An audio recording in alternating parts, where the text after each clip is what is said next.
bend. He's got the outside line for the second part, and he can't hold on. Going the long way around. We're going to be 3 wide for the lead as they all come to the line. Who is going to take it in the end? And here comes Lockwood. He's going to make the move to the outside. Quinn tries to force him off a little bit, but there he goes. It's going to be side by side through turn 1. Will he be able to cover him off? He does.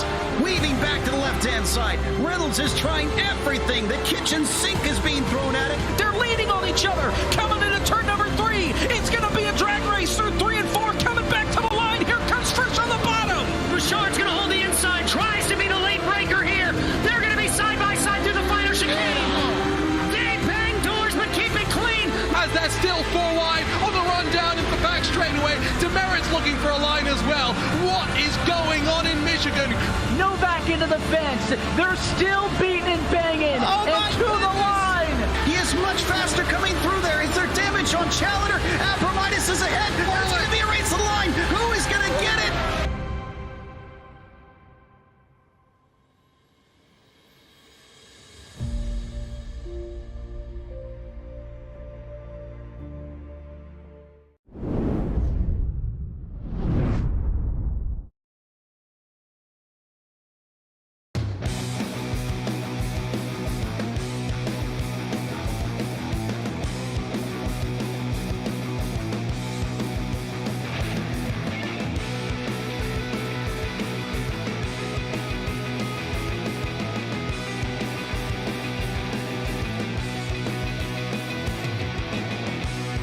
Live from iRacing's virtual Five Flags Speedway in Pensacola, Florida, we say good evening, sim racing fans, and welcome to RaceSpotTV's coverage of the 2022 iRacing Winter Derby.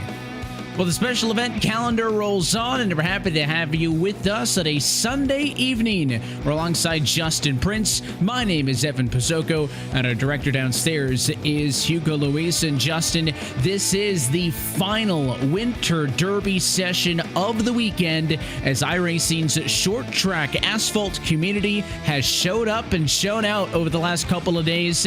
And for those who have not gotten a desired checkered flag, one more chance to get down there to Jegs Victory Lane coming up next.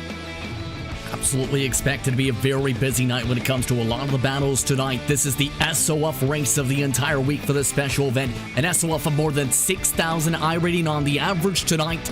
Many of the top competitors making their way to the racetrack this evening. Garrett Maines, Alex McCollum, Rocky Boy III amongst the top drivers during the week. Ryan Doucette, Trey Lapsovich, many more taking part in one of the final special events of the year. You can see we've seen just about all of it over the course of the last several months, and we are almost to the end. Only the Chili Bowl in the middle of December stands between us and wiping the slate clean. It is hard to believe we are this close already to rolling the calendar over to 2023. Of course, a lot of oval events have made it onto the calendar in this back half of the year. We've seen NASCAR Cup cars at Bristol. We've seen them at some of the other big racetracks, Phoenix, alongside the NASCAR Championship weekend. But it is tonight the story of the super late models and one of the most hallowed short track grounds in all of the United States. Five Flags Speedway will play host to tonight's 300 lap race. Fixed setups across the field tonight, so it's going to come all the way down to the driver. They'll be given 4 additional tire sets to play with this afternoon, and if necessary, after those 300 long laps, 3 green-white checkered finishes if necessary. Take a live look in at the qualifying session now. Only a few seconds left until the grid is set. Should be surprised to see Alex McCollum currently amongst the top qualifiers in the 16-2s. A majority of the the vast majority of the field right on top of each other in qualifying. 0.2 of a second separate the top 25 tonight. It is going to be a night of inches, and let's go trackside and take a look at your iRacing starting grid. And it is Alex McCollum on pole. A 16.281 means that he'll start alongside the number 20 of Corey Doozer on the front row. Tyler Gary and Kelsey Rogers will make up the second row with Alex Papini and Garrett Maines through row 3. Row 4 tonight. features Brandon Wilkinson, the well-known spotter, also one of the top short track racers of the platform. He'll start alongside EPI's Joel Smith. Nick Bradham starts in 9th tonight. Rocky Boy the third so far throughout the week, 2 second-place finishes in SOF races. He'll start 10th. Ryan Doucette starts at 11 tonight. Peyton Howell will start alongside him. The difference 6/100ths to the top 12. JT Poole draws lucky number 13 tonight alongside Caden Anderson in 14th, Winston Deal 15th, and Kwame Scott in 16th, along with Magnum Tate and Boyd Hogan through row 9. Chase Melbacher will start alongside the Canadian, the NASCAR Pinty Series driver Trenton Lapsevich in 20th. Then it's Paul Bergani starting in 21st position, one of the top drivers in final practices. Logan Helton 22nd tonight. Debbie Pacioli starts 23rd, and Jackson Lewis starts 24th. And on the back 6, Jacob Schneider and Andrew Navarro through P26, Casey Tucker and Robbie Keenely back in 28th position, and it'll be Matt Coker and Jordan Worth. All those bottom handful of drivers not taking a time in qualifying, and they intentionally wanted to start towards the rear of the field. We mentioned that it is the hallowed grounds here at Five Flags Speedway, known of course as the home of the Snowball Derby in the Sunshine State. This racetrack holds and has seen some of the biggest names in circle track racing go through here over the years, including the likes of Donnie Allison, Darrell Waltrip, Kyle Busch, Chase Elliott, just to name a few. Nothing crazy track conditions tonight, 78 degrees Fahrenheit. Tracked up a little bit warmer than that, partly cloudy conditions as we race into the afternoon on this December day in the iRacing service. As the field rolls off, 30 cars is a packed in field on this 15-degree banked half-mile oval. It's not going to be as easy to come away with a victory here tonight, Evan. Staying clean and staying out of trouble going to be one of the major keys to victory tonight. Also one of the major keys, managing the tires, making sure you don't overburn your stuff in the early going as well. Be there at the finish. That'll be so critical for all these drivers to remember as the night continues. And we'll see. Look how pretty those 30 super late models look as they pace behind the iRacing official pace car. I promise you, in about 2 hours and change, they will not look quite so pretty. Lights are off. Remember the front row, pole sitter to the inside, the black number 5 on the inside of the racetrack. That is your pole sitter, Alex McCollum. The race car, again, looks a little bit different, numbered on the racetrack itself, but you're looking at the black and teal entry on the inside. That's McCollum to the outside, the white and blue of Corey Deucer. Those are the drivers on the front row. 30 cars ready to go racing in the final official race this weekend. Pace car down and in. Let's go racing in Pensacola.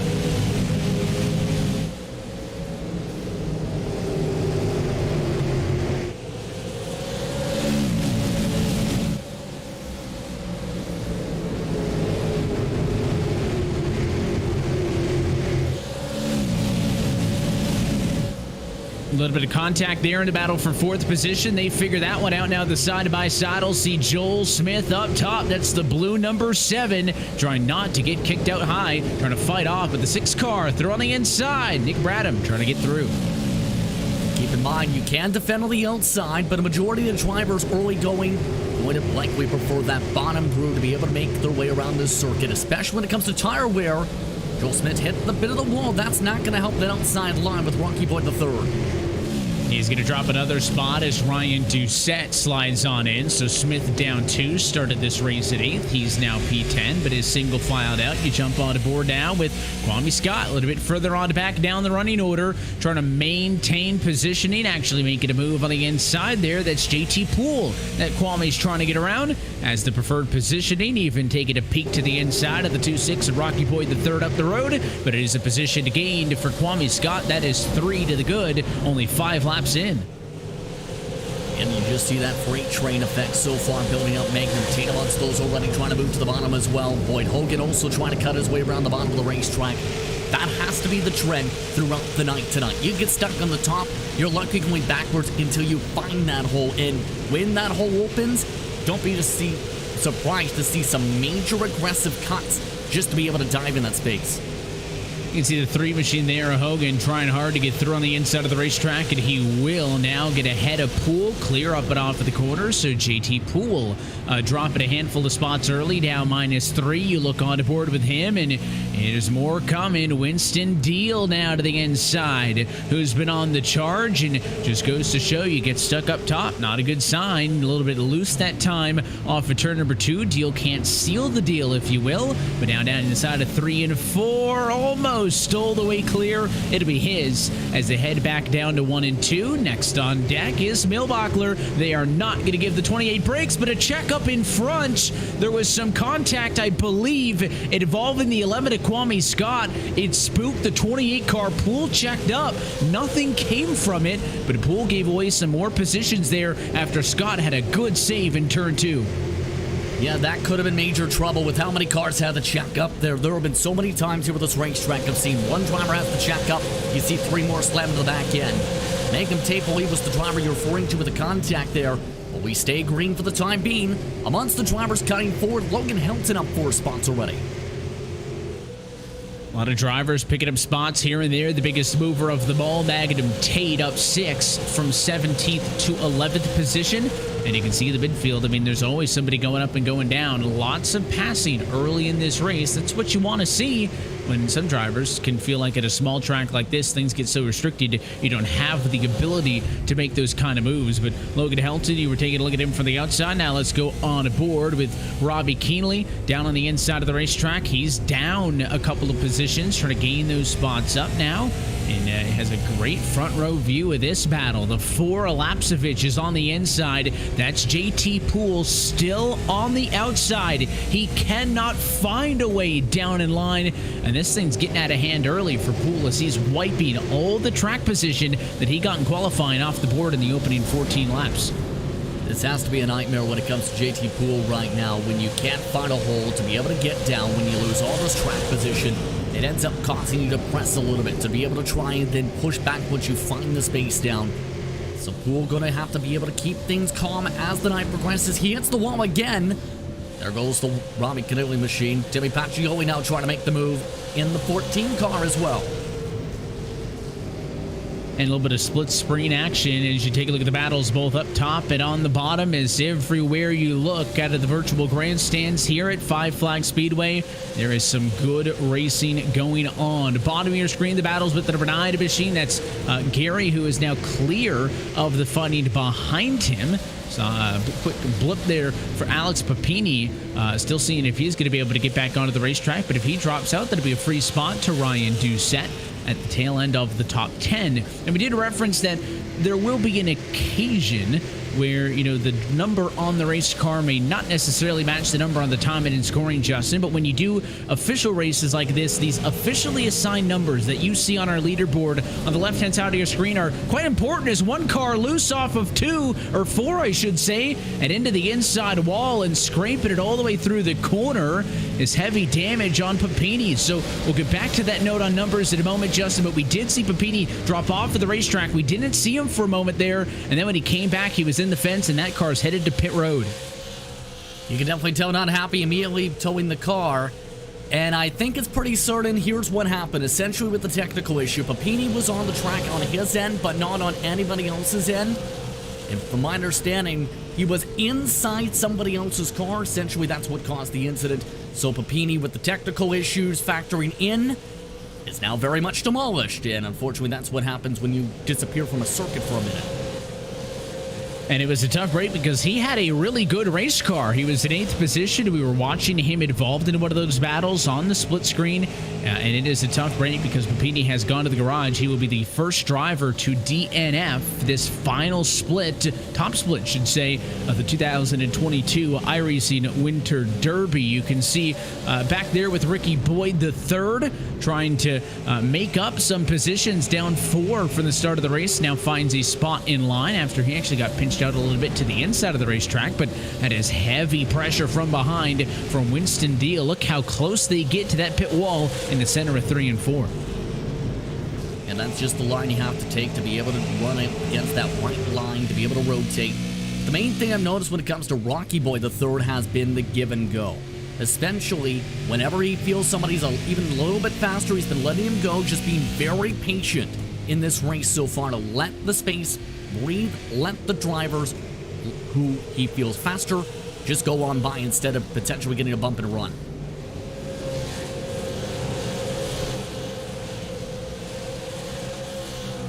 And Boyd hanging it out just a little bit there. Meanwhile, you look back up to the front of the field, your top two in specific trying their best to pull away. Alex McCollum and the 5 cars still leading this race. He has led all 25 laps, now 26 laps that this race has been contested for. But Corey Deucer is not letting him get away. And to be fair, Kelsey Rogers also doing a pretty good job of hanging on there in third. Hasn't lost touch with those leaders, but at least a quarter of the way through the first 100. It is a 2-horse race, and Deucer may feel like now's the time to put some pressure on Alex McCollum, driving it in deep into the corner. It's a half a car length between your race leaders. Corey Deucer, keep in mind, real-world experience when it comes to late models. Ran to the All-American 400. Did pick up one of the wins earlier in the week in this event. In fact, the opening win, and it looks like Alex McCollum recognizes he wants to go. McCollum just letting him go, get the space. McCollum thinking big picture here with the tires already about a half a second to fall off.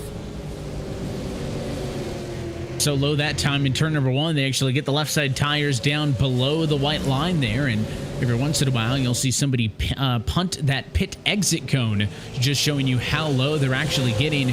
There is some traffic though coming up as you see that 5 car of McCollum now starting to get swallowed up there. So Deucer goes to the race lead, and now getting dogpiled on is Alex McCollum. He falls all the way down to 4th position through that exchange. And now look at the 11 car back here a little bit further on down the running order. Rami Scott, we were talking about how good of a start it was for that machine, dropping positions now, -3, maybe minus more, because Robbie Keenley down on the inside of the racetrack in this battle for 18th and 19th.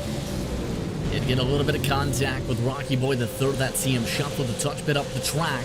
And Scott seems to be frustrated from it, really burning up that right rear tire, really trying to be able to push. He does not want to give up a spot. You can see just with how hard he's trying to squeeze down and use that middle line to be able to try and get the runs off the corners. He wants the bleeding to stop right here. He knows if he slows up a bit, there's 3 more positions that he loses right here. He drops all the way back to like 23rd, 24th.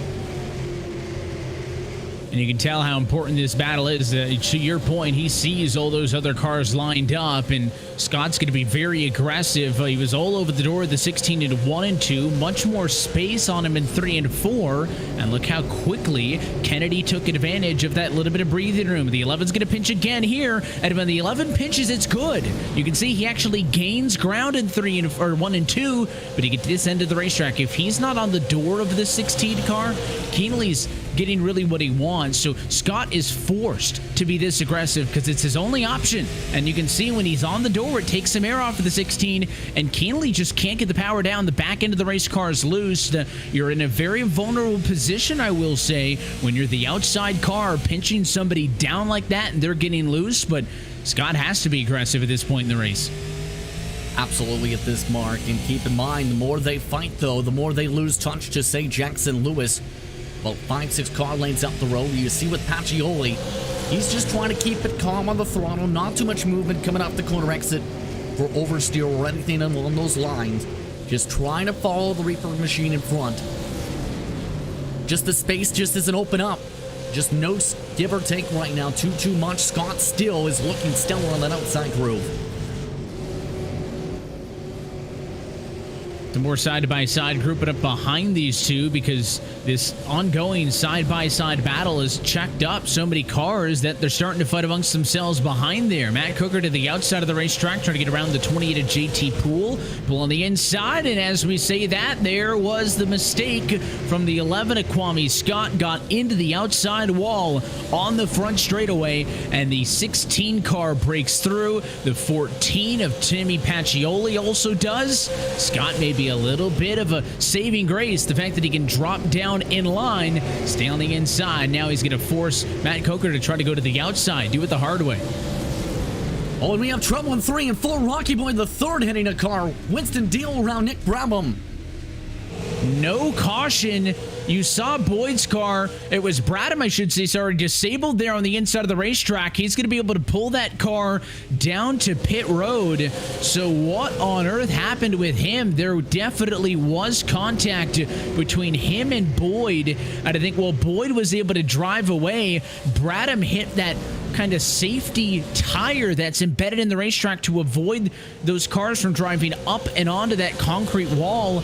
And it was fully sitting, Justin, in the racing groove, but no yellow. This race stays green. Obviously, it's a big impact for Bradham, who falls off of the lead lap in this one, but it was also a scary call for the rest of the lead lap cars that were coming by. Well, it really starts with Garrett Main's corner apex. He already apologized on the radio right as the contact happened. But then, you have Bradham, who's slowing down, has to be able to gather back up. You have the rest of the cars zip by. And then he pushes up off the apron right into Rocky Boy, the third, nowhere for them to go, already giving space off of Winston Deal right into the tire. So a two-parter there, started in 1 and 2 and then ended down at the other side of the racetrack in turns 3 and 4. Two near incidents in this race. Still no yellows through the opening 46 laps of 300 here in Pensacola. Watching all of the battling going on in the midfield, you're looking at the battle between the 21 of Matt Coker, the 16 of Robbie Kennedy. It's for 18th and 19th position right now. That puts this about 8 seconds off of the race leader. We're talking about 17-second lap times here at Five Flags, Justin. So this race hasn't been underway for long, but your race leaders are a half a racetrack ahead of what we're currently watching. I find it very intriguing on how long this run has been. In last year's coverage for this race, remember, the cautions started flying around 15 laps in. This has been a very clean race for the most part so far outside what we've seen incident-wise. So a lot of these drivers maintaining their tempo, maintaining their patience here today compared to the crash bane booms you may have expected for some. I will say this when it comes to the 21. When it comes to Matt Coker, not a surprise to see him trying the outside. He's always somebody in official action who runs almost everything and always runs a different line trying to make his way to the pack. I've seen him go from 15th to 1st in 3 laps before just by saving tires and then zipping around everybody on the high side at Auto Club, for example. It is an art, certainly, and I think that it's critical that these drivers, especially if the race is going to go green like this, at least early, know that they do need to walk that line between how much that aggression is worth, short-term gains versus long-term gains. Of course, it was all pole sitter Alex McCollum early in this race, led the opening 28 until Corey Doozer was able to get around him. Doozer has now led the last 23 laps in this race consecutively to McCollum's opening 28. So soon the 20 car going to take over the most laps led tally in this one. Looking back on the trends, Justin, which you broke down on Twitter earlier today, comparing this race to some of the other ones, there was no real defined kind of trend, maybe just the best word to say it with, as far as how people were winning these races, right? Some people were winning is, look at that move, touching a move there by the 12th car. That's Helton trying to move Milbachler out of the way for 14th and 15th position. But, you know, we've seen guys winning this Winter Derby leading 250 of the 300 laps. We've also seen guys win these races leading only 80 of the 300. It's not like there's been one set trend over the course of this weekend. Well, you need to be quick, obviously, to be in contention, but the major thing is being in the right spot to be able to execute the strategy. In the case of Colton Davis, it's just been pure speed for a majority of the runs. When it comes to, you look at some of the other races, you see the various different changes of leaders as the progression force moves forward. Here's the thing. Cautions usually dictate a lot of the strategy of when you use those tire sets that are in the pits, when drivers elect to come on down and get some fresh boots. But with a long green flag run like this, that's going to make things to where if you qualify towards the front or have the track position, you're in a much better position with the way the trends are going than, say, starting in, say, 28th spot like Jordan Worth.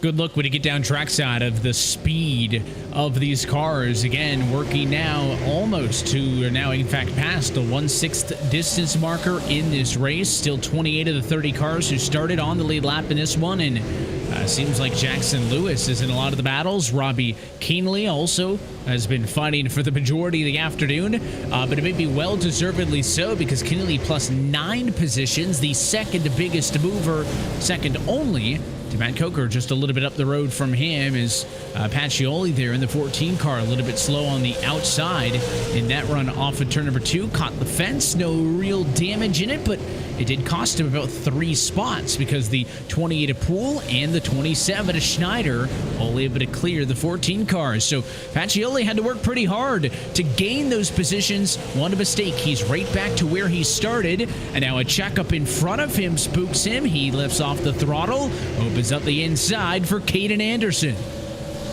And that's Kwame Scott checking things up. It has not been a pretty past 30 laps or so, it seems, for Scott.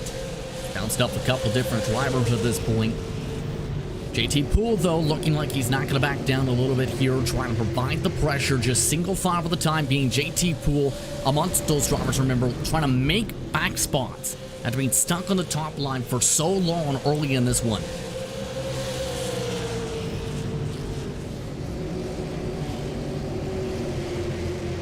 Little bit of traffic slowly starting to appear on the horizon for your race leader, Corey Doozer, who has now led more laps than anybody else in this race. They are not an immediate threat yet.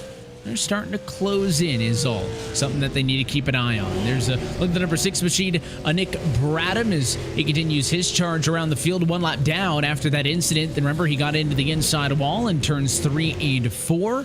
He is down 1 lap. He goes off to 3. Race leader Corey Druzer about a set of corners behind him. So is this battle between Brandon Wilkinson and Alex McCollum, the 18 car. Trying to bounce back. Remember, he lost the race lead and then immediately lost second and third as well. Basically dropped right from first to fourth as those challengers kind of all caught up to him at one time while he's trying to get a spot back on Kelsey Rogers up the road in the 8 machine, I should say, Brandon Wilkinson, who he's trying to find a spot back from. Then you got Rogers, then you got McCollum. Those are the second, third, and fourth placed cars on track.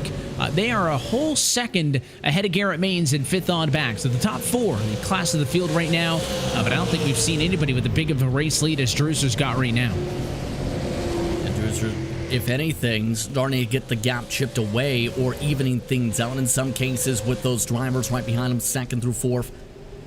And Corey absolutely motivated tonight to be able to try and get a victory such as this tonight on the coverage. Said that on social media earlier tonight. Speed looking very solid when it comes to him so far with the good starting position and looking off in a way. Here's the thing, though. Brandon Wilkinson's not going to make it easy for him. A long-time iRacing spotter, experience in the NASCAR Coca-Cola iRacing Series with Nick Gottinger, spotted with Ty Majeski for some of his wins of the short tracks, still a short track spotter in various different tracks. He's also, mind you, one of the quickest short track drivers on the service. We did say it off at the top that the short track community shows up and shows out when they get special events like this. And, you know, that's why I think even if you're a casual viewer of some of these iRacing special events and some of the iRacing World Championships here and there, you know a lot of the names in this race here tonight because they are the best of the best, and that's why you get your top SOF race of the weekend here on Sunday night in the fixed division. 72 laps now in of 300, maybe the first moment all night that most of the field had single filed out. I won't say all of them. A couple of people in the back, including this group right here, with the 4 of Lapsevich up on the outside, getting passed by Coker, and a bit of a bobble into the outside wall. Goes straight in Lapsevich, so the 16 of Robbie Keenley was able to get on through, and now the 25 of Jackson Lewis also diving in. So there you go, a full sense of security. Just when you thought things calmed down, you wouldn't know it here. Bit of a bump and run that time, loosened up the 25 car. Second time, believe Scott's actually hit the back end of the RKM car in front of them. Jackson Lewis being bounced around on that bottom side of the racetrack. Scott going to have to be very careful here, noticing a lot, even with some of the calmness, some of the drivers starting to get a little bit rubby if you get too much contact at this point. Scott wants to go. wants to force the issues. We'll see if it's going to work out for Kwame Scott. Scott down a total of 3 positions from where he started this race. He'll beat out Lapsevich at the line. But Jackson Lewis gets loosened up again, and now Lewis is not happy with Kwame Scott on the radio. They are exchanging heated words while they race at 122 miles an hour that time down into turn number 1. So Lewis is tired of getting hit by the 11, and Kwame Scott's response was, "I'm not trying to hit you, you're just in the way." So this will be a fun one to watch play out. The 11 car now clear of Lapsevich. Now he's got the chance to hunt down that 25 car. Yeah, Scott, you see, just able to cut down a little bit lower for the corner exit compared to what Jackson Lewis is doing. If anything, it looks like Lewis is a little bit tight, having to rotate the car more, and that's where Scott's a little bit quicker right now. Even though he's been shoved to the top a couple times, he's just able to rotate that center exit much better compared to the car in front. And he sees the inside positioning. The number 25 of Lewis will yield, and a battle for 18th position is on. Scott, not a great run that time off of turn number 4. Lewis was able to actually almost clear the 11 car back, and maybe the way that 25's driving right now can put up a good defense on the outside of the racetrack as now Squat finally gets even. And the 25's looking good on exit, though. He can make this very difficult for the 11 if he wants. Yeah, he's absolutely making it difficult. It seems like he absolutely doesn't want to let him go, and now there's the late arc. Saw it coming. The 11 car that time simply did not go all the way down to the inside of the racetrack, so when Lewis turned in thinking the 11 would be on the yellow line, he took a hit to the door. It moved him up, and now clearly the advantage to the 11. There's your payback. Not once, but twice.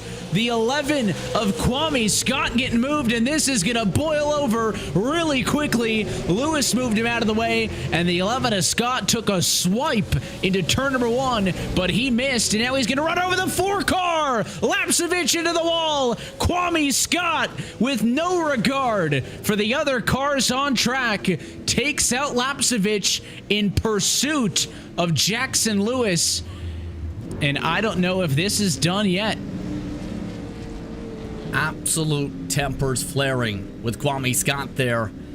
You just cannot do that. Yeah, you absolutely can't do that in this type of a race, absolutely.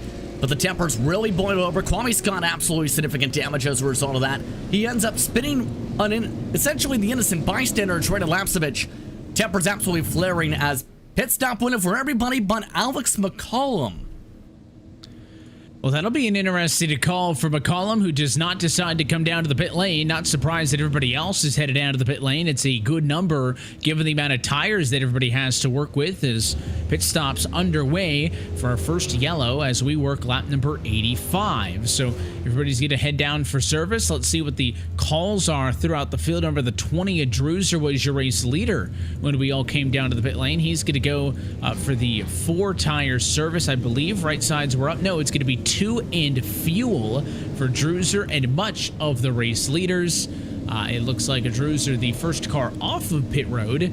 Tucker Lapsevich did not pit initially. They do come down pit road. However, Caden Anderson has joined Alex McCollum. Those two did not get service. And Caden Anderson had been stuck towards the mid-pack throughout this race, it seems. So he seems to be thinking track position as well as tire sets here. Try something different, see if it sticks, see how it plays out. Not sure how long they're going to hold on up at the front per se, but it's worth a try. At least if you're McCollum, it looks like Anderson just elected to come in a lap later. So Anderson will come down to pit road, but that does further solidify, I think, how isolated in the decision to not come down pit road Alex McCollum was. His best lap of the race is, in fact, the best lap that anybody has put down tonight at a 16.464 under race conditions. The problem is the lap before the yellow came out, 17.477. That ties back to the full second you were talking about earlier. We'll catch up on that in a minute. Let's watch again what happened up top again. The 11 car I mean, he really wanted to get back to the 25, and I don't see anything that Trent Lapsevich did wrong there. Yeah, just came down a little earlier, if anything, Scott, on that corner apex or corner entry. Here's a look at what initiated that. You could already see it coming with a lot of the bumping and baiting between those two. And you already see Scott able to get the arc, but there's this the is payback. the payback. Yep. This is where the tempers are already boiling. See a squeeze back there. Scott tries to hook him around there. And then Trent Lapsevich just in a bad spot. I think the 11 wants to get in line here as to not lose more spots, and we all saw what happened from there. Meanwhile, green flag back in the air, 89 laps down, 3 wide for second. What a move by Brandon Wilkinson. Fresh tires as they dispose of Alex McCollum. Maines is sideways in the 1 car. The 5 will drop like an anvil to the bottom of the leaderboard, and it is Doozer back to the lead in Pensacola. Colm, I think, just saying, you know what, I'm going to go drop to the back. Why risk getting contact here? Just run my own racing strategy. But this is really spread things a little bit up at the front. Wilkinson not going to make it easy up at the point here on Doozer with the pace he's showcasing. Already 6/10 quicker, nearly 6/100ths lap, rather last time. And the top 2, an early advantage as it's Doozer and Wilkinson. First and second, the battle's on for third. Tyler Gary trying to hold off 2 of the very best. Garrett Maines, the #1 ranked driver in this race, ahead of the 3 ranked driver, Boyd Hogan. It's the battle for third, fourth, and fifth. Hogan up 13 spots. First time we've talked a lot about him tonight, but he cannot get the spot from Maines. The 1 car slicing to the inside. Tried to get under Gary, but couldn't do that either. Tyler Gary using a little bit of a different line along that front straightaway, just that higher arc down the straight. Maines dealing with a tiny bit of damage from earlier from some of the contact, looking solid though in that wrinkle machine. We'll say this when it comes to Boyd Hogan, lots of give and take given by his competitors on his march to the pack. Has done a very solid job just maintaining his line, maintaining the tempo, just letting the car come to him as everybody else wrestles behind him.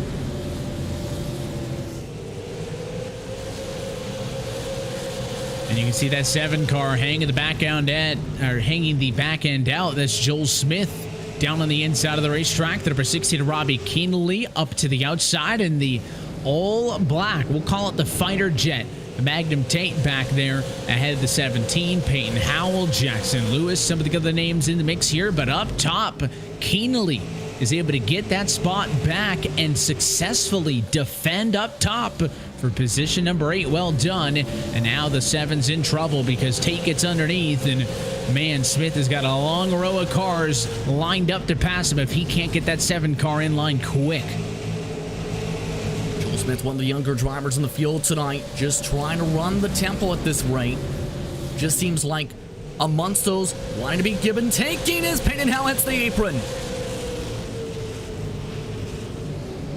Lost a lot of speed there as he got loose coming off of turn number 4. So Peyton Howell checks up everybody. He'll stay in the number 11 spot now, but I'd say pretty good patience from the likes of Jackson Lewis, Timmy Pacioli, Matt Cooker behind, but those are not guys that are going to be calm for too long. That is kind of a trio of some of the biggest movers in this field. Between Pacioli, Cooker, and Helton, you're looking at drivers plus 10, 14, and 7 positions gained over the course of this race. So those are some of the more methodical drivers who are letting the racecraft speak for itself in the long runs. You see some side-by-side here down the back straightaway. That's the number 29 to Bashida Winston Deal. Up on the outside of the 20 to JT Poole down low. They're all over each other off of 4. Poole wanting all the spots back, finally able to get to the bottom of this racetrack. Deal's been very close to the walls of notice though. Just having a hard time being able to clear things on that outside groove. Starting to really check things up a bit with some of the cars in these packs.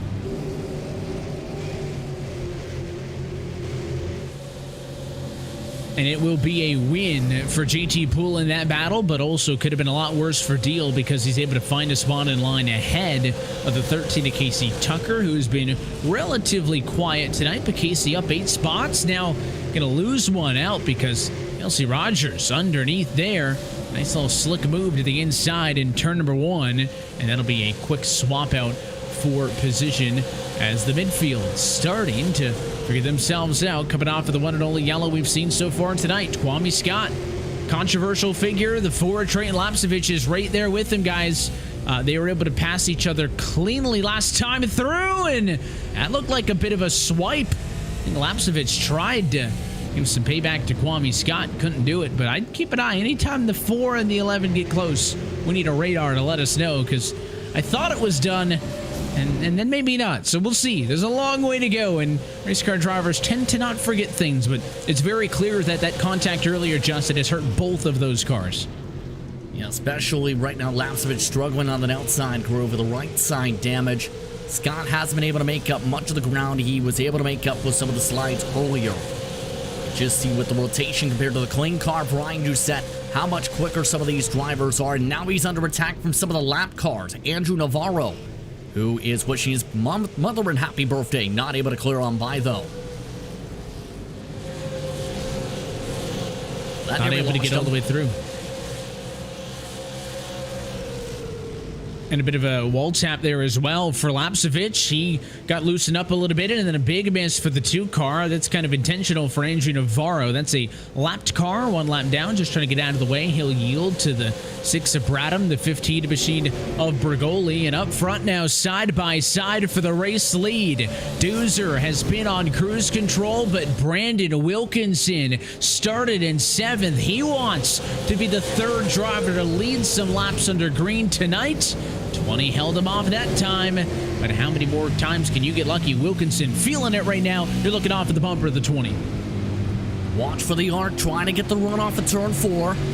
Looks like Doozer's hitting a little bit of the apron. That might open up the door. There it goes.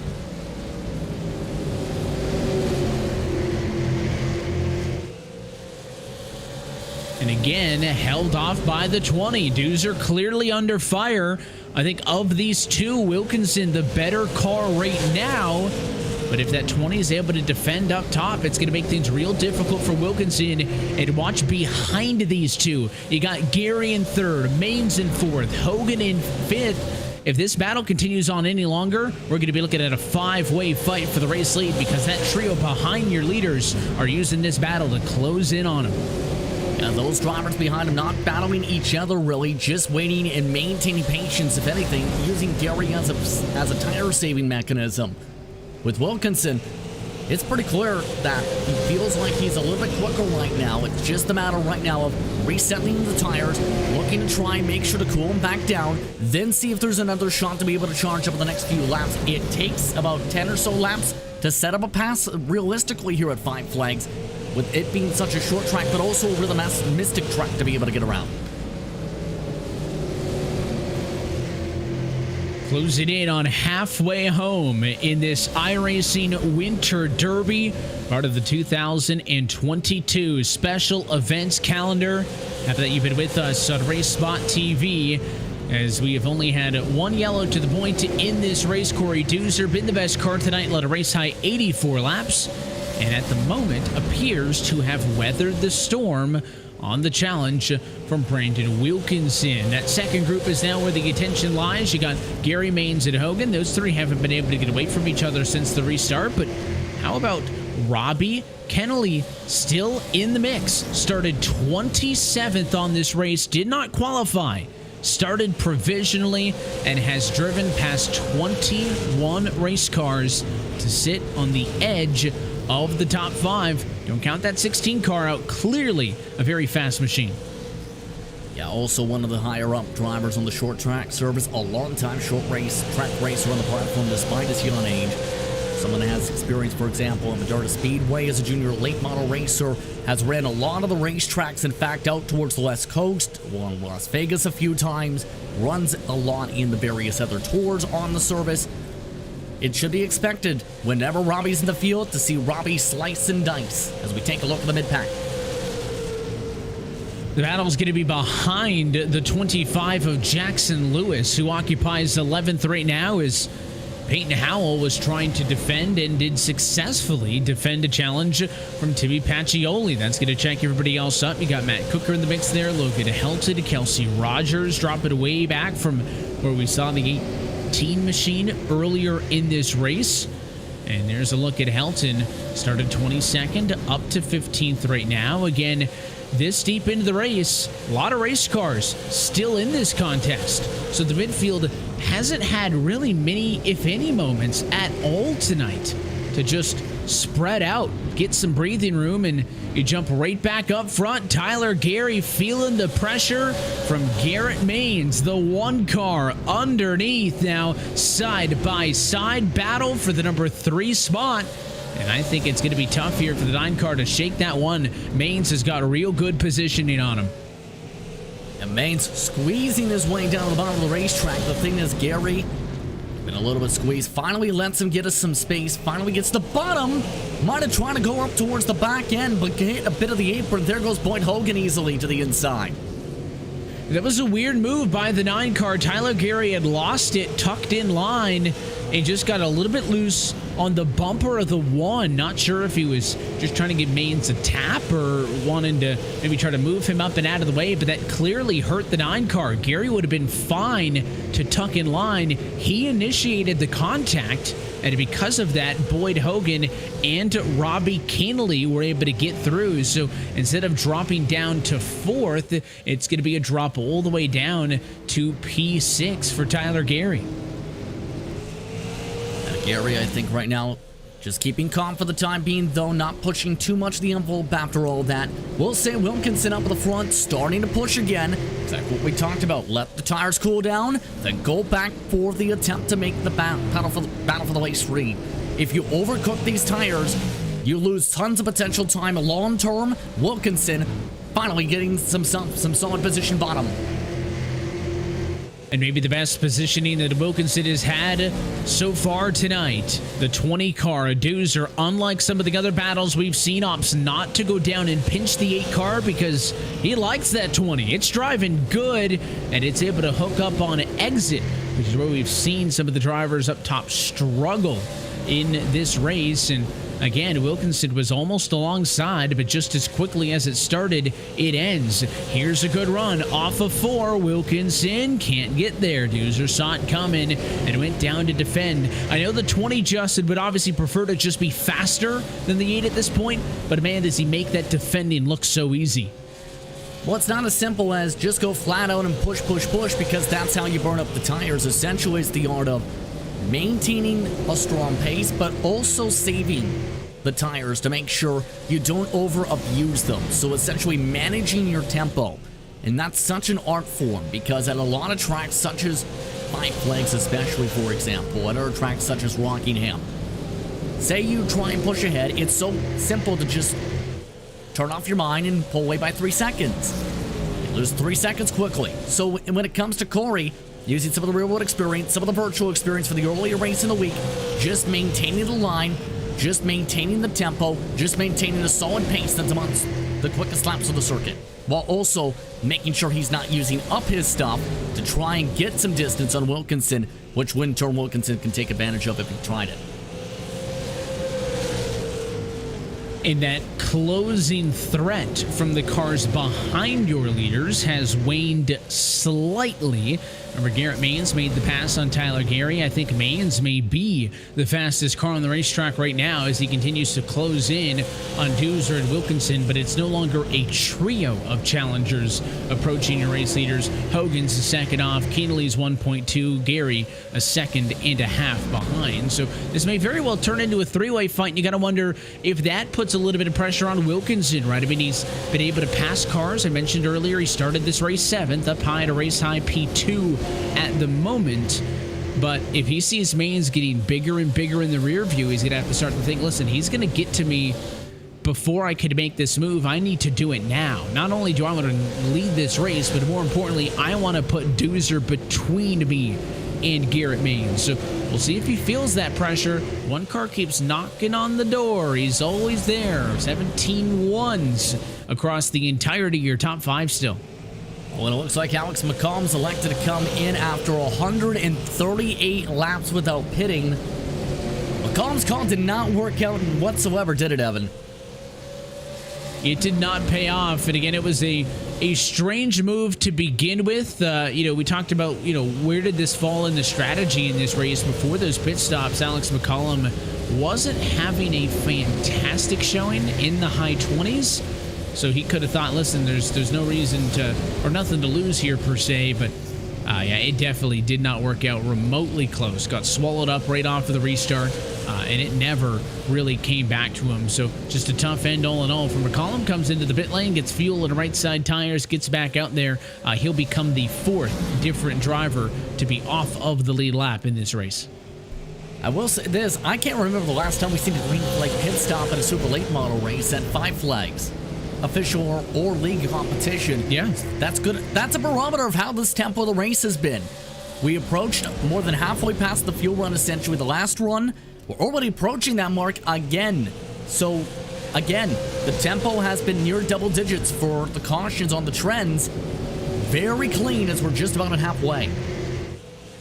You're almost halfway home in this one. Wilkinson wants to look again, but he cannot do it. Doozer's led 110 of the laps completed so far here tonight. Now making magic number 111, and here it means from 6th is closer than he's ever been. Not the best exit off of 2 for the 1 car, but this is going to wake Brandon Wilkinson up, looking to the inside. Still not there. Doozer again, so good at getting that car to rotate in the second half of the turn. And now Garrett Maines is 100% in this fight now.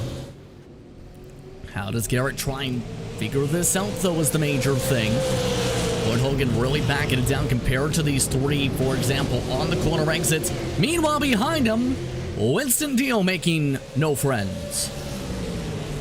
There's some contact in turn number 3. Winston Deal and I believe the 18 to Kelsey Rogers got onto each other, and there is a lot of words being exchanged between those two on the radio right now. Let's take a second look, and oh yeah, that was a lot in 3 and 4. The 18 came down in line, down the back straightaway in front of Deal. Admittedly, he had the spot, if you ask me, but checked it up. 29 got into the back of the 18, and then the 18 snapped up the hill, took both of those cars into the wall, and neither of them are happy about it. There's the big hit right there, back up, but maybe a late move diving into the corner, but short track racing at the end of the day. As Wilkinson, has he finally found his opportunity? He has a nose in front and led at the stripe. Remember, the 5 of McCollum is not in this battle. He is a lapped car. You're looking at the 2 on the front row, plus that white and blue number 1 of Garrett Maines on row 2. Oh, and McCollum takes it 3 wide on the race leaders. And Wilkinson will clear Doozer for the race lead. So the better tires will allow McCollum to unlap himself, but new race leader. As we are past halfway home, Brandon Wilkinson now leads the Winter Derby here at Five Flags Speedway. Just bad timing, it seemed, for Doozer and Maines, in particular in the position with McCollum on his run on the outside. Wilkinson just right there to be able to make sure to take advantage. Now has the clean air, already pulling off by 2/3 tenths of a second. It's worth noting Magnum Tate appears to be done for the night. He's parked it, as now the battle's on for second. It is on, and we knew that the number 1 mission to Garrett Maines was coming. Thought maybe that would be a fight between he and Wilkinson, but no. He makes quick work of your former race leader. Doozer now down to 3rd. It's the lowest he has been all race long. Yeah, Doozer going to have to sort things out right now. It looks like he may have burned up a little bit of his stuff here. Lloyd Hogan already letting Robbie go recently, so it looks like Robbie continually trying to make his way forward here. Already closed up 4 tenths last time by, but Doozer having to back off.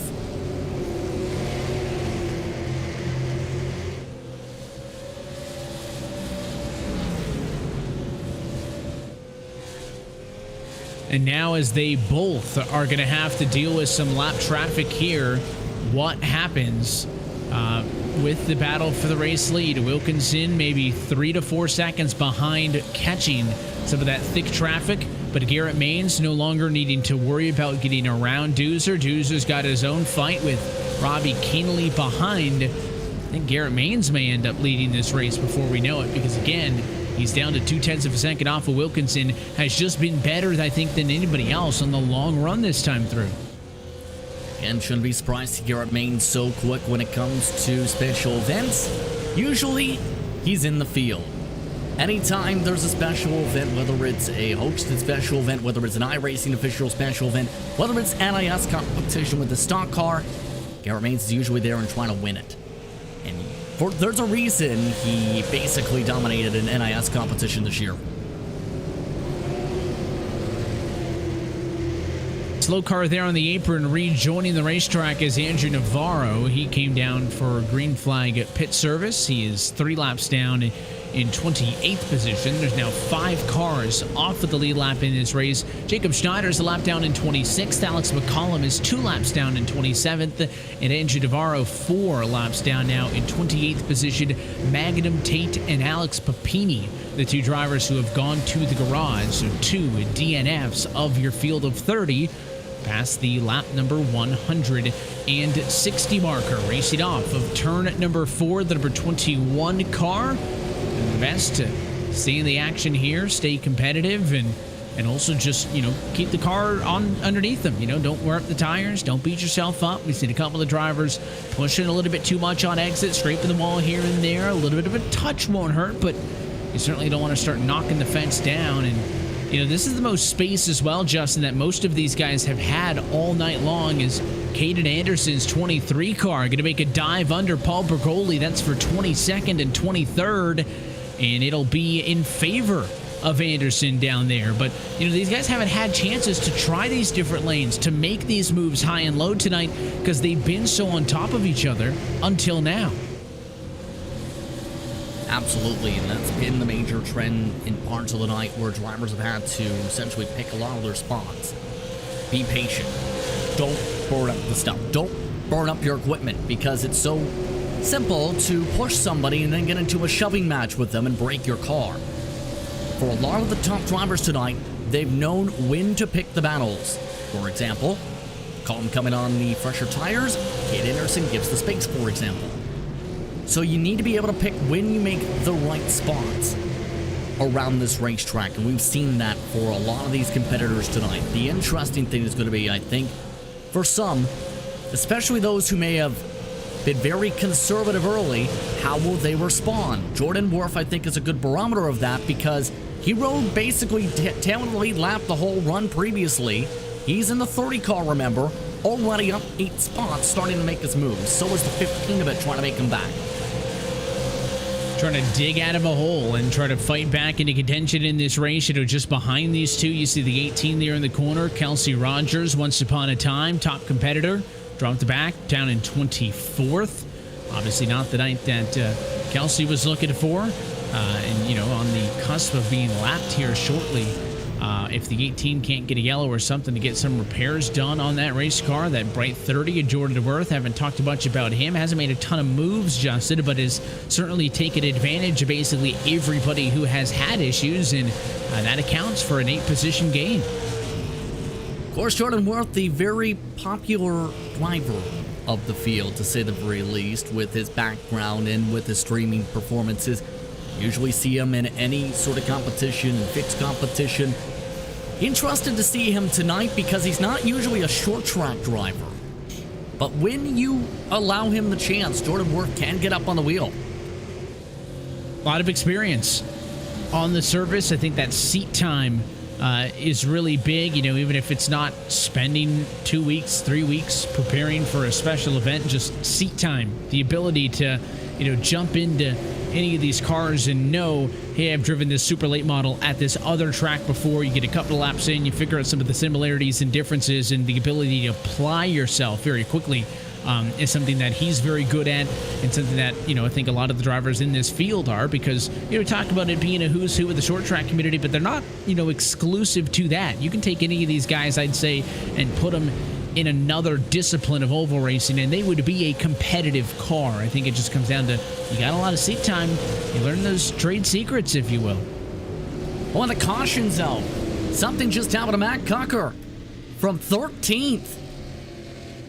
Up against the inside wall on the back straightaway. It'll be caution flag number 2 of the afternoon, and I believe it was not unassisted.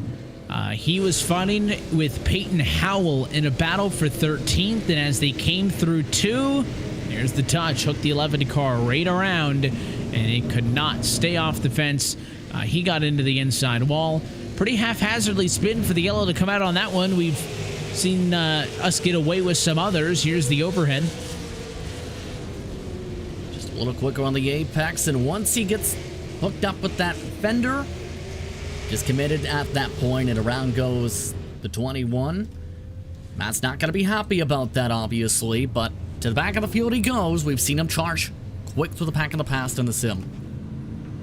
And pit service underway as Rogers and Deal decide to not pit the first time through. Rogers will come in second time by. Do we see the same thing out of Winston Deal? We do. But the big story is Garrett Maines will win the race off of pit road. He came down second in line behind the number 8 car of Brandon Wilkinson. They both went for right side tires only, but the number 1 car of Maines only spending 12.3 seconds in the box. That's compared to 14 for Wilkinson. I think that probably gets attributed, Justin, to how much fuel they took on board. And what that'll do is it's a free gain for Maines as he leapfrogs Wilkinson and becomes your new race leader. Also lined up really well in the box. Wilkinson was a little bit crooked in his box, Evan, so that's where some of the time was lost a little bit too with the instant pit road stop inside the physical box. But the 2 tires, something that can work here. Almost everybody took 2 tires, as there goes Ryan Doucette, who will go to the back of the pack. Don't be surprised to see a few other drivers take this in their notebook and say, if we get a caution with, say, 60 to go, okay, it's time for my 2-tire track position call. That has been the decision, I think, for the race leaders on both of the trips down to the pit lane so far. And when you're not restricted, you know, if I have to stay down there and take, 4 tires every time, you kind of know you're going to have time to fill it up almost all the way with fuel to the point where those extra couple of seconds aren't going to make a difference. When you're going for a 2-tire stop, you do have the leeway to say, I want to take an extra gallon or 2 or I don't. And let's see if the move's going to work out for Garrett Maines. He assumes the race lead as we come to the restart with 121 laps to go in Pensacola. Green flag back in the air. Well, Wilkinson immediately cutting down to the inside. Going to do that with the official sim right now. In terms of the official race, Tyler Gary still side by side, though, finally able to try and get around Boyd Hogan again. And Hogan's going to be able to at least get in line in the number 4 position. Gary ahead in 3rd. Wilkinson, of course, settled into 2nd. And Maines is leading for side-by-side action. Has Jackson Lewis is number 25 to the outside, battling with Robbie Canely. Between these two, Justin, they have passed 40 cars tonight. They both want to crack at the top 5.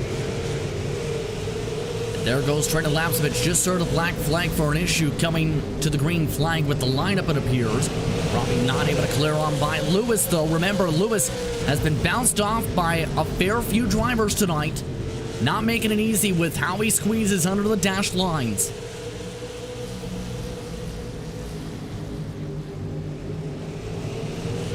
In the 25, trying to be strategic there. It looks like Jackson Lewis lifted, tucked in line, and crossed him over. What a move from Lewis. It's not going to stick, though. Off of turn 2, he loses out. Rocky Boyd's got a good view of it from a couple of spots back in line as that 25 car does have to settle. Now Boyd trying to find a way to get around Jackson Lewis in front of him as the 25 ends up losing out in the battle. He ends up down in P6. Like Rocky Boyd the third already knowing he feels like he's quicker amongst the drivers who had a longer pit stop compared to some of the other competitors here. just not able to get the runs he needs yet on Lewis. Remember, they traded paint earlier in this one. The interesting thing, Corey does remember, amongst one of the top drivers before, taking 4, is also back there in the 9th spot in this train.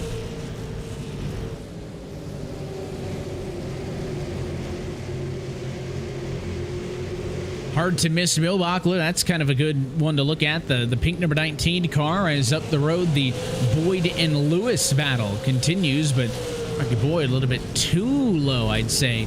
That time in 3 and 4, race car got a little bit upset, and he had to check up in line, reline up, and go forward again in the Boyd's Automotive entry. A little bit further on down the running order, Kelsey Rogers in the 18 is sideways off of 4. Was trying to get under the 14, Timmy Pacioli. Got sideways, though, and Kwame Scott would have preferred, I think, to have gone under the 18 car, but Rogers was spinning to the inside, so Kwame's going to try to go up top to make the move. I don't know how successful that'll be, and I think the 18 car very fortunate to get away from that one without losing a single spot. Yeah, but here's the thing, Kwame Scott, we've already seen. If you give him a shot, he's not afraid to give you a bump. And with Kwame Scott, seen how quick he's been able to rotate the corners once some of the laps are built up. Just not able to build it back along Kelsey Rogers this time. They did get a little close a couple times, though.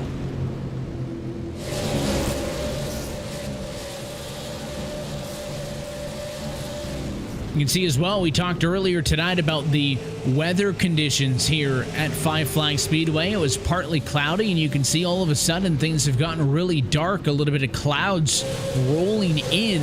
It's going to cool down the track a tad. The track temp has gone up to 97 degrees Fahrenheit, up a little bit from where it started. But this cloud cover is going to cool things down slightly. We'll see if that has an impact on the handling of the race cars for some of these drivers. Time of day is not a concern. It's just past 2 in the afternoon here, virtually in the Sunshine State, but a little bit of clouds at the moment. Just see if that benefits anybody, because the racetrack will lose a couple of degrees of temperature. See the big clouds, those temperatures expect to shuffle a little bit, maybe in the next 100 laps, around more so 50 laps or so. I think you'll start to see some of the major shuffles. But at this point, essentially the racetrack and all the laps turned around the track, very greasy for some of these competitors. Going to make it a little more slippery on corner eggs and have to be very careful on the throttle if you're not used to that. Make sure to manage the right rear, as we've seen for a couple drivers today. That's going to be so critical. Want to stay out of trouble, as here comes Timmy Pacioli under attack.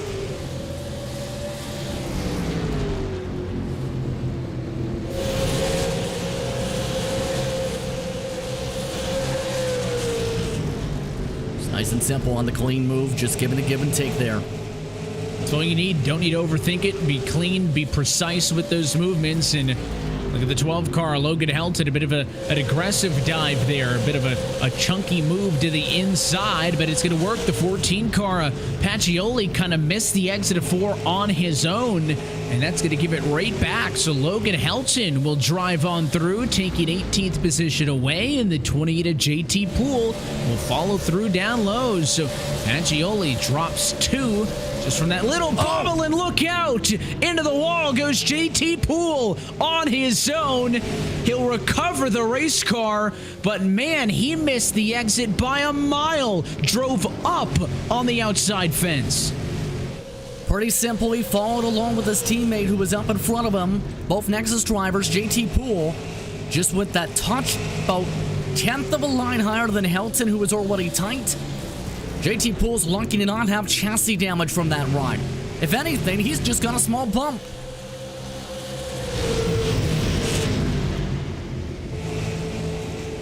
It looks like Ryan Doucette picked up a black flag somehow.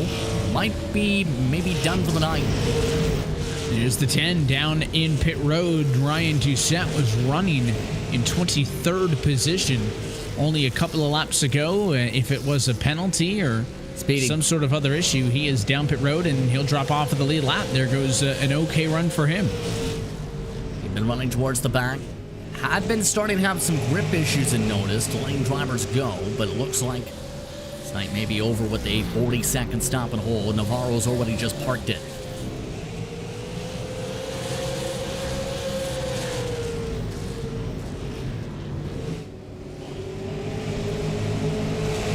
apparently Timmy Pacioli, by the way, is reporting steering issues. Apparently his wheel is at 2 o'clock right now, Evan.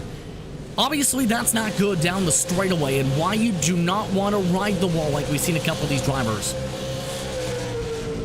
And remember, it was the 28 of JT Poole who hit the wall in front of him, but then there was subsequent contact between those two, where when the 28 came off of the wall, the 14 machine got into him.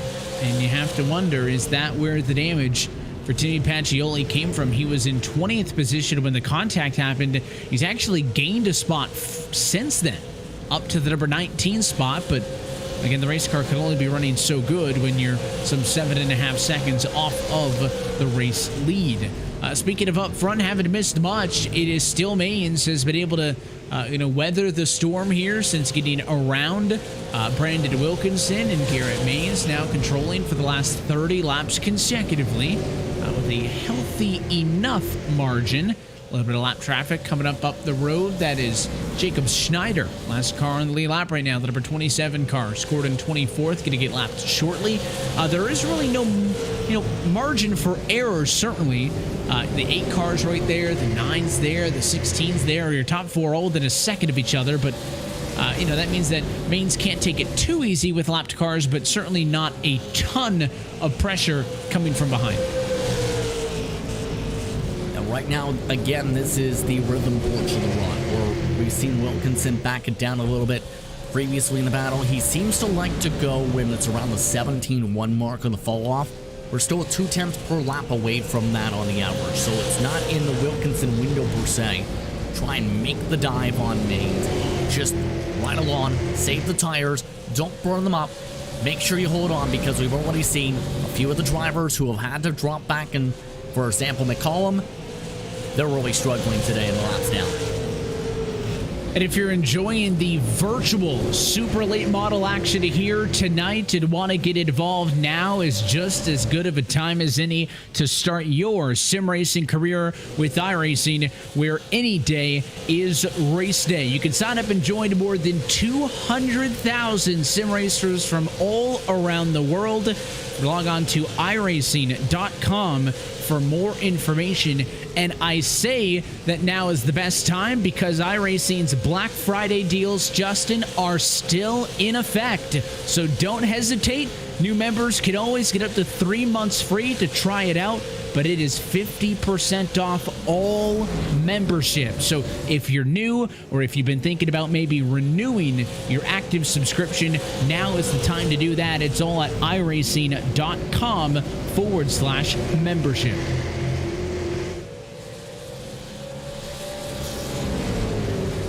Looks like the battle for the race lead is picked up as the green light for Wilkinson. Maines starting to slip up a little bit. You see on the corner exits, Wilkinson just that little bit higher for the arc coming off the corner. And Wilkinson's got the cheering section as well, as somebody else in the server saw that he was closing in on the one car and is cheering him on. So Brandon Wilkinson trying to get the job done from behind the wheel tonight at the home of the Snowball Derby. But Maines is a very crafty veteran. He is not just simply going to open that door wide open. B-Wilk's going to have to work for this if he wants it. Yeah, might have to take a little bit of a mistake from Maines, if anything. Just trying to get right up to the rear spoiler. You have lap traffic head in. Alex McCollum is having a fuel and clutch and coast the car. McCollum might be worried about making it on gas, as he had to wave around to get the 1 lap down. So they have to deal with that in contact for the lead. Bit of a beat and bang there as the 8 car got onto the quarter panel of the water machine, loosened Maines up, but I don't think it was intentional on behalf of Wilkinson because he immediately got off. He could have stayed on it and ushered Maines up and out of the way, but I don't think with 80 laps to go in this race still that's a move that Brandon Wilkinson is prepared to pull out of the back pocket quite yet. More traffic up the road. The number 5 car of Alex McCollum. Once upon a time, great competitor in this race, led 33 laps. He's going to drop a 2nd lap down once they can get to him. Yeah, McCollum had been hoping for a caution. At one point, he was positioned to maybe get the lap back. But his decision not to take tires after the longest run of the race absolutely backfiring tonight. Just not going the way of his strategy. There he goes to give the space for the battle for the race lead.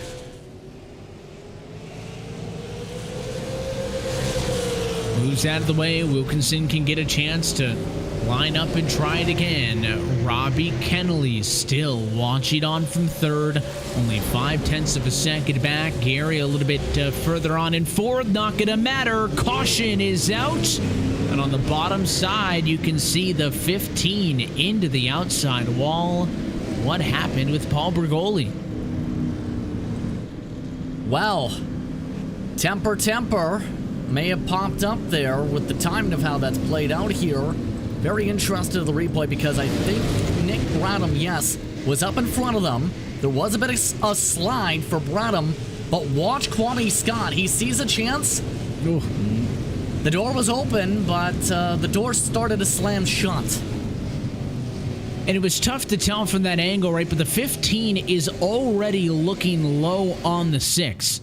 So you have the 6 up top, and at the line, the 15 car of Bergoli has already pulled down to try to go under the 6. Like, watch it from, it's going to happen quick. But the 15 makes that move first. The 11 essentially makes it 3 wide.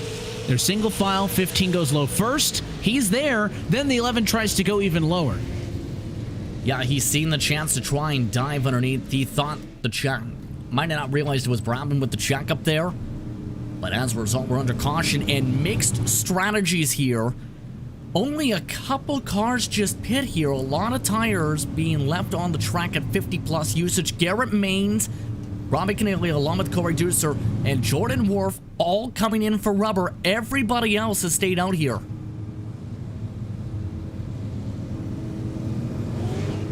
So an interesting split. Remember, the key is, of course, those tire sets. We'd referenced they had 4 to work with Justin earlier. We've already seen basically wholesale service twice tonight, so I'm sure that's the influence. Absolutely at this point, and especially with the 2 tire calls to try and ration the sets per se. For some of these drivers, they might be in a box where they have to stay up from this point forward.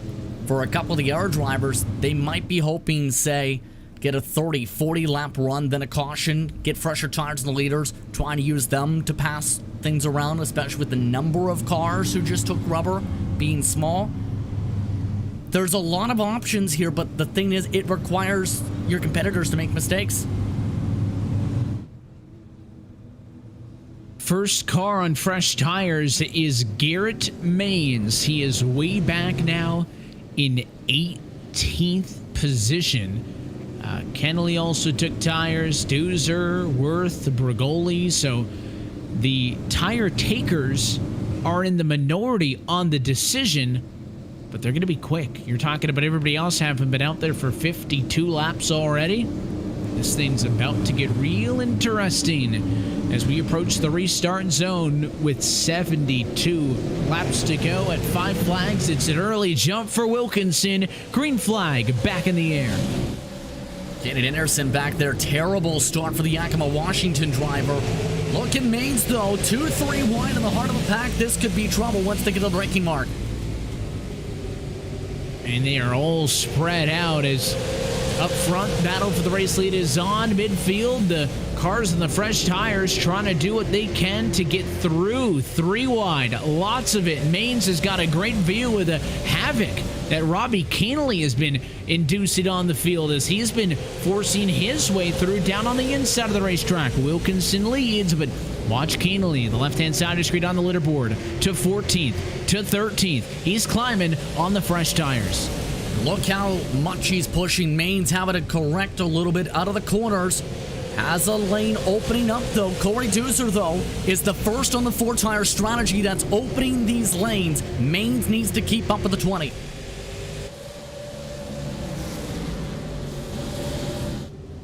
And it's going to force Maines into a position where he's going to have to put some aggressive moves because, again, he cannot allow the 20 Deucer or even, again, the 16 Kennelly, the leader on the fresh tires, to get away too far. They're going to pick their way through the field. It's going to be a long and drawn-out process. There's the onboard look with Kennelly now as he's driven all the way now to position number 9. No doubt, if this is the run to the end, Kennelly's in the driver's seat right now.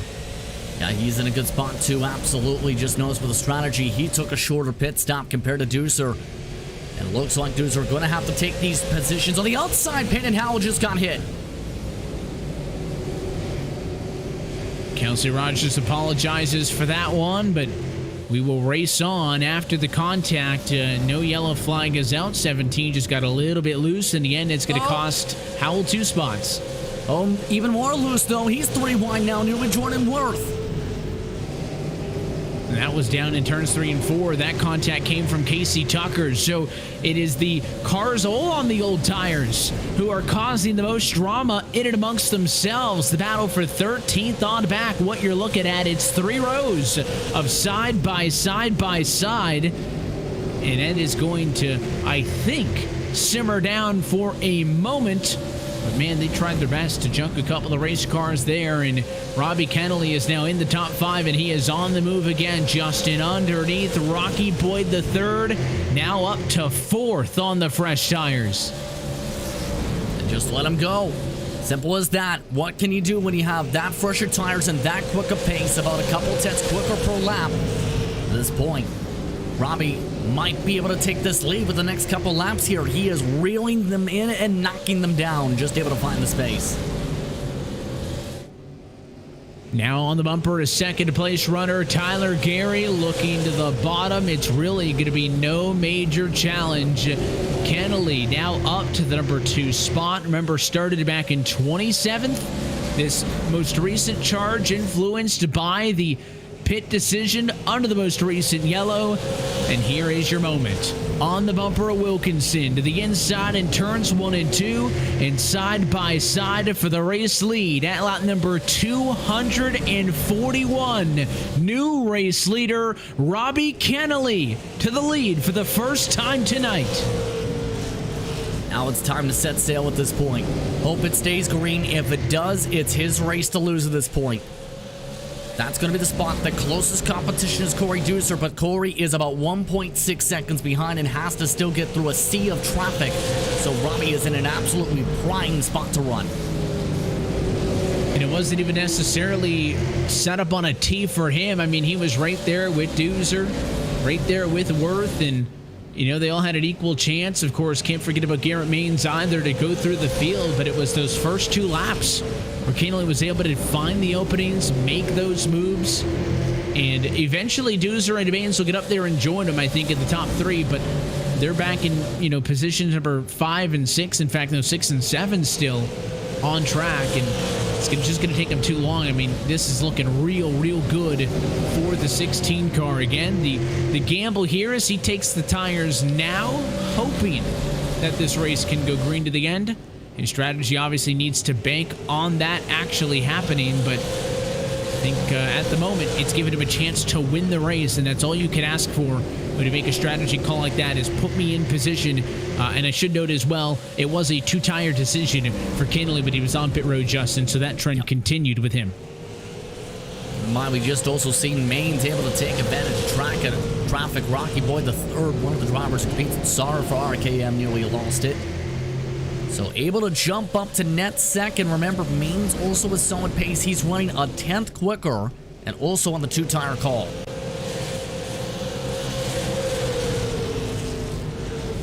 $53 laps to go. Feels like it's going to go a lot quicker than that on the stopwatch. There is not a lot of time left for something else to happen in this race. Up until now, it had been the night where, you know, it was Wilkinson and then McCollum. Garrett Maines was in control. Deucer had the most laps led at 115.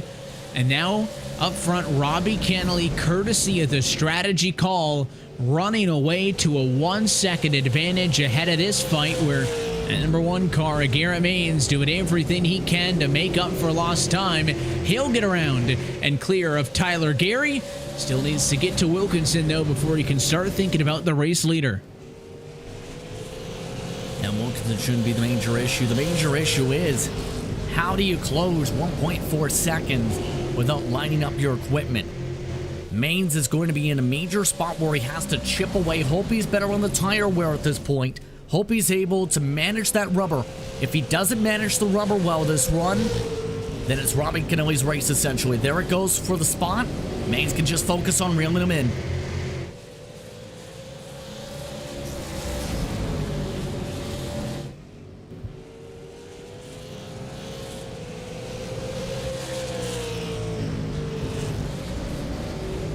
Now we can start to look at the lap times. What can Garrett Maines do now that he has cleared himself of all the cars on the older tires? He has a 1.5 second disadvantage, and he has 47 laps to make up.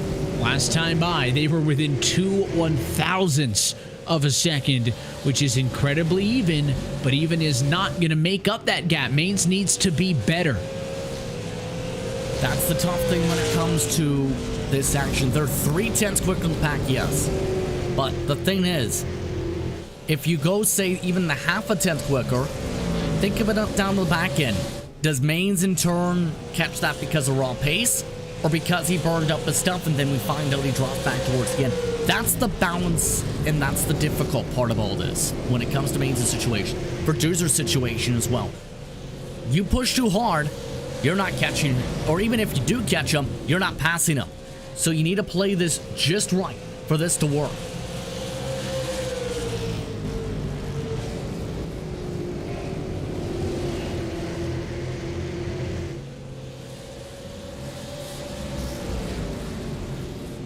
Just haven't seen that same bite out of the 3 car, or I should say, sorry, the 20 of Doozer like we did earlier when he was up front. I mean, you know that race car is good, but, you know, he kind of made his bread and butter on the long runs to be able to just lock it in and be able to defend, right? There were many times when he was leading where somebody would catch him, Wilkinson several times, and couldn't get around him because he was very calm, very poignant, and that's not what will get you the spots on a strategy like this. This is where you needed to take those risks to get through the field, and yeah, just kind of stuck right now behind Tyler Gary in 5th position, the lowest of those kind of big 3 who came on to take tires. The other drivers who took fresh tires, Jordan Worth, he's up to a race high 11th position. Paul Bergoli took fresh tires. He's back up to P16. So it's been a huge net gain for everybody who came down pit road, but you know, certainly Maines and Keenly, I think the two that are actually got a chance at winning this race with now less than 40 laps to go in Pensacola. And at this point, you could see just how hard Doozer's trying to push here. He may have burned up his stuff a bit in the midst of the traffic, but also made it clear on the radio he wanted to go past Gary, didn't get the chance to get around, and seems like now it's plateaued a bit. He just cannot close up, falling behind the 9 machine at all, it seems, with this gap. If anything, once he gets his tire tracks, you see just has to keep sliding out from underneath them. He's burned the right rear.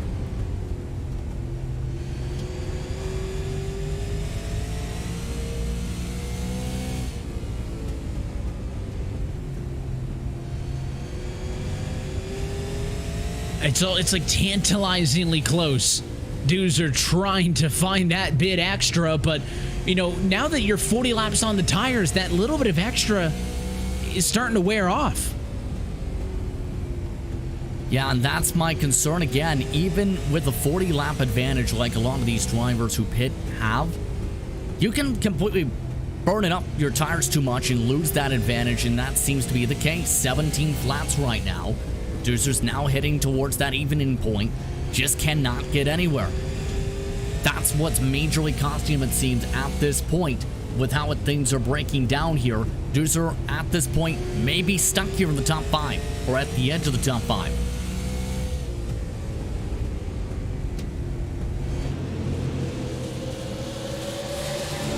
The 18 and the 6 car going to be side by side down in 13th and 14th. Kelsey Rogers, Nick Bradham doing battle. The 13 of Casey Tucker is right there as well, launching on from the second row, maybe a little bit deep into the corner that time. But the 6 car of Bradham clears. Tucker should do so easily as well, and Kelsey Rogers may be in for a world of hurt, stuck up on the outside there.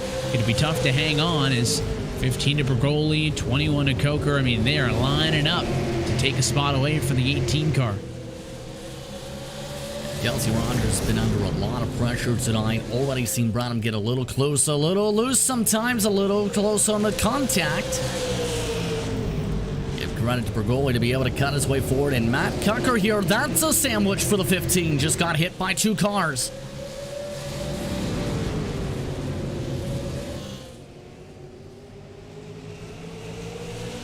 Matt Cucker wanting the outside line, as we've seen, Evan. That's going to be the trouble spot here, too. How does he play it out in the 21? Got to decide what lane he wants to go on right now, right? Didn't stay in line behind the 15 to Bergoli, which is where you would think they'd go, right? Get in line on the bottom to make those moves, but this battle between the 13 and the 18 goes on. The 21 to Coker's trying to get a free spot here, right? Trying to get around the 15 car of Bergoli. But if that 18 can't win out in the battle against the 13, Coker's just going to box himself in up top. That's the concern here. I think so, too. That's the thing, and it seems like he's about to get boxed in unless he clears Bergoli. Looks like Bergoli had to slam the brakes on Tucker. Might have been the brake that Matt was looking for.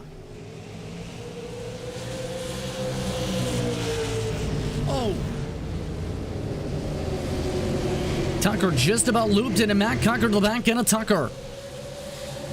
Well, they're getting aggressive. They know they're starting to run out of time because it's inside of 30 laps to go in this race. The 21 and the 13 got into each other. Nothing crazy, but it did give a slight bit of hope for Kelsey Rogers up top. Another touch, as I think Coker frustrated that Tucker wasn't able to get the job done. And Kelsey Rogers, in the end, successfully defends for 14th. How long will it last? Tucker's going to try again. Tucker just has a little better roll, it seems, on the entry compared to Rogers. Rogers just continuously giving up that bottom again, and there's great. Here is the tough thing. Guess who's catching up to this pack? The leader. It has to deal with this entire kegel of cars here, and that doesn't include Helton. That doesn't include Howell back there. That's going to be a trouble spot and might swing the lead as well here if they keep fighting like this. And of course, we talked about Kienle having a big advantage, but it has not grown, right? Mainz had 1.5 seconds to make up. It's down to 0.8. That's going to be the difference to where if Kienle cannot continue to push at 100%, that could be the difference. So Kienle really can't afford for this stuff to continue. But not only is he worried about catching the battle on the top of your screen, he's stuck behind a battle already. Right, the 12 car there, the 4 car, I mean, he cannot find a way to get around lapped cars, and it is eating exponentially into his race lead. Mainz is now only half a second behind him. Still has to deal with Peyton Howell. Mainz does, though. That's going to be difficult, I think, based on the trends. Logan Helton back there as well. Lead still separated by a couple of those lap cars. Rogers finally clear. Tucker now trying to get the run as well, it looks like, with Bergoli trying to follow the mat line.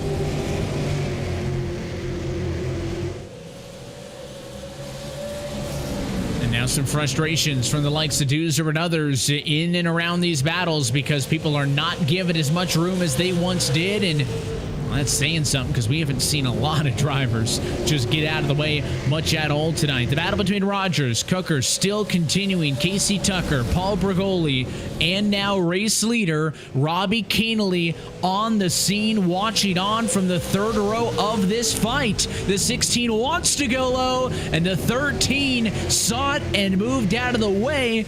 It's a very courteous move by Casey Tucker, but that little bit of hesitation cost Kienle some time. The 1 car of Mainz is coming. Mainz still has to deal with Tucker. Not going to be as easy. Tucker is technical alliance mate with Robbie.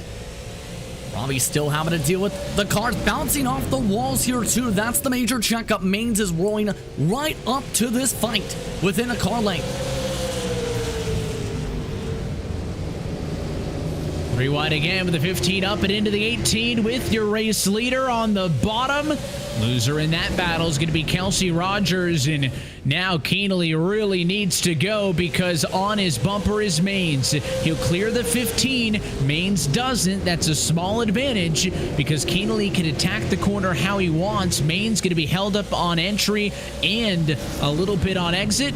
Now Keenely going to have to resort to the outside of the racetrack as he tries to get around the 21 to machine Matt Cooker. He's got it. But that 1.5 second lead has evaporated, and Garrett Maines has got a real look now at challenging back for the race win, but a yellow flag at 13 laps to go. The caution comes out. Somebody spun in turn 2. Casey Tucker, it looks like, with the help of Logan Helton. And it looks like Casey's going somewhere. Going to the line, at least. He's taking a search. Let's see. He's going to go around a lot of the cars here, and 13 car may have a message to deliver under the yellow flag. We'll see. Nope, thought better of it, I think. Certainly was not joining his spot in line, but thought better of it. He was certainly on the receiving end of what happened in turns 1 and 2, and I think it was just a case of guys racing hard, and Casey got run over from behind, got spun out. No major damage on the 13 car, but you don't really want to be giving up track position this late in the race. And now that we're under the yellow flag, it is a big jump to pit road. Here's the touch. It's just, a couple of cars going into the corner on top of each other. It happens. It didn't look like it was anything particularly malicious unless we missed something, that preceded that. You watch it from behind. The 4 car kind of leaving the inside open. I mean, certainly went through him, but, it's 10 laps to go. I'd be surprised if somebody didn't drive through somebody. Just the tap, it seems. With a bit of the check up there, just angling, trying to battle with the 4 at the time, trying to Lapsevich, who was laps down. But now it gets very ugly, possibly, because this is the problem with the strategy the top 3 took. You get a caution, you have to stay out. Everybody else is on 2 tires behind them. Well, this is the flip side of the coin. We saw the big advantage that Keenely, Maines, and Doozer took by taking those tires earlier in the race.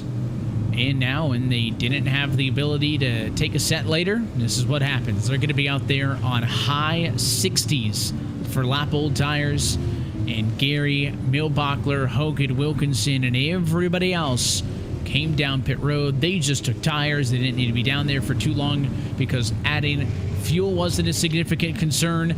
And because of that, that beautiful, beautiful strategy call that seemingly was going to win those guys that race, Justin, and I think what was going to give us a great battle for the race win between Keenely and Maines will take it away. And it's still going to be exciting, but a whole new kind of exciting, because it is going to be an absolute land rush from those cars on row 2 on back to get by the slow traffic. As the lights go out on the pace car, the restart will give us 8 laps to go. And this is where the bumpers may get laid out a fair bit. This is where 3 wide might come into play a fair bit. Boyd Hogan's got a black flag from 6th position, so Boyd Hogan's going to have to drop out of the fight. We'll see what he can do. The challenge for him is he's on the outside of row 3, so he's going to need to be able to get down. Here we go. 8 laps to go. Green flag back in the air. Gary, the first car, fresh tires. Here comes the 9 up top. Contact behind. Milbachler sideways. He saves it for the lead as the yellow comes out behind. And that's JT Poole, who's gone around to the very back of the field, and you can see it coming, right? From a mile away, saw that one coming. You knew that it was going to be an absolute land rush, and Gary had the advantage of actually getting to the outside quickly. From the outside of row number 2, that P4 starting spot was good for him. The 19 Milbachler did not have that luxury, right? He was stuck behind Doozer. Doozer was stuck behind Maines, and the 19 just rolled it naturally so much better in the center of the corner, Justin. It was no surprise he got into him. He then got tapped from behind, initially saved the race car. In fact, the 19 did save the race car, and then it was further behind them. JT Poole spun. There's that send. The 29 car sideways up and into the outside line, and then just bowling through as the 21. Again, you could see it happening because even with the entry speed and the centering speed, that is a massive difference of at least 5-10 miles an hour from fresh tires compared to old tires, even on the 2-tire call. And that just ended up being the bottling effect. Now it's going to be the tough thing of Robbie's hoping for cautious precautions at this point. That's his main shot. If Tyler Gary gets a good launch, coming in through 1 and 2 and it stays green, it's Gary's late race to lose right now. The big takeaway here is how they're going to be split up on the rows. And I think that it's going to be difficult for Gary to not win this race in the sense that, again, he's not going to have that little bit of hesitation, right? Cantley can launch, but Gary's going to be up top. He's going to have free sailing. So then you look, Maines and Doozer on row 2, they're both on all tires. I don't know if there's enough time for Hogan, for Boyd, for Wilkinson to get there. And I think this thing's lined up on a silver platter for Tyler Gary. Remember, Boyd Hogan still has to serve a black flag, so he's essentially out of this race for contention. And that's another factor here, too. When we get to turn 3, if there's a driver who doesn't have the heads up, there's the potential contact there. So a lot to consider here, and it looks like we are getting close to a potential trigger for a natural, if not one of the 3 GWC attempts. We're going to find out, depending on what the counter is. With 3 laps to go, the field is doubled up and the lights are out. So it will be a natural green-white checker. It will not count against our 3 attempts. We're going to come around to take 2 to go. Again, it all comes down to that roll through 1 and 2. If Gary's able to keep it side by side, strong chance he can clear him by. The next clearest car still has to get around a fair bit of traffic on his tire strategy. Gonna be wild, to say the least, though, in 1 and 2 again. The 3-car Hogan goes to the apron to get out of the way, and Robbie Cantley wants to run for his life. Green flag in the air with 2 laps to go at Five Flags. Here comes Gary on the outside. Fresh tires down the back straightaway. Oh, and Robbie's not backing down. A little bit of door coming to the white. Contact behind the 1 car. Maines gets moved by Boyd. White flag in the air. This race is official. And on the outside, Tyler Gary clear off of turn number 2. Cantley looks to the inside. Gary drives it in deep.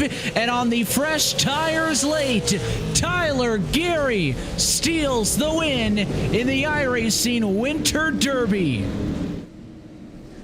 And what did I say? You pick the right strategy towards the end, you get there at the end, you put yourself in a spot to win at the very end. Tyler Gary did that right strategy, right to the checkered flag. Just 2 laps led to take the checkered. What a way for this one to end, and the celebration is on for the Florida-based driver to win it here in the Sunshine State.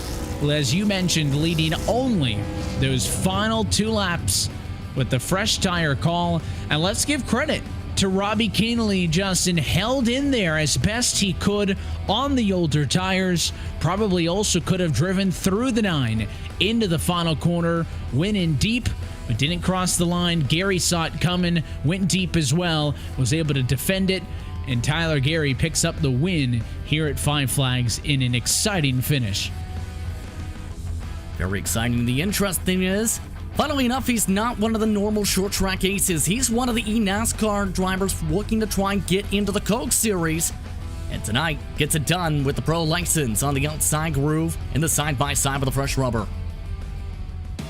Let's take a look at your iRacing full race results tonight. The final margin of victory, 0.3 of a second in favor of Florida's Tyler Gary, who takes home the win ahead of Robbie Cantley and Rocky Boyd, the second, I should say, in third. Garrett Maines misses out on the podium. He'll come home at 4th tonight ahead of Caden Anderson in the 23 machine in 5th. The 25 of Jackson Lewis comes home in 6th ahead of Brandon Wilkinson. Had a chance to win this race. He'll have to settle for 7th. James Milbachler's in 8th and Nick Bradham in 9th. And Corey Doozer rounds out your top 10. Tucker in 11th spot tonight. Joel Smith kept it clean all night, finishes in 12th, while Jordan Worth, the fan favorite, finishes in 13th with a strategy call. Paul Bergoli, the last driver of the lead lap, then Casey Tucker 1 lap down after the incident. Hayden Howell finished 16th. Logan Helton 17th, JT Poole, Winston Deal, and the driver who visited a lot of different bumpers tonight, Kwame Scott in 20th. And then the drivers who did not have a good time tonight, including the likes of Kelsey Rogers, had a lap led under the yellow flag in this one, 21st. Timmy Pacioli, 22nd. Boyd Hogan, Trayton Lapsevich, and Jacob Schneider, your top 25. Ryan Doucette comes home 26th. It was a good night for Alex McCollum. Once upon a time, he started on pole and led 33 laps. He'll end the night in 27th, just ahead of Andrew Navarro in 28th, Magnum Tate 29th, and Alex Papini in 30th position. Those back 5 drivers, DNF, on the official results here tonight at the virtual Five Flags Speedway. We mentioned we were getting down to the end of the iRacing special events calendar this year, Justin, and there is one more big one to come. And we stay on the oval side of things, but head over to the dirt because the iRacing Chili Bowl is less than a month away. And that's going to be a blistering fun time, to say the very least, amongst some of the top dirt racers on the platform, expecting to try and qualify throughout the week, see if they can get themselves to top split competition. It's going to be wild. It's going to be crazy. It's the Chili Bowl after all. And I want to remind you, if you enjoyed tonight's action and want to get in on that Chili Bowl, all that information on how you can start your sim racing career today can be found at iRacing.com/membership. With iRacing, every day is race day.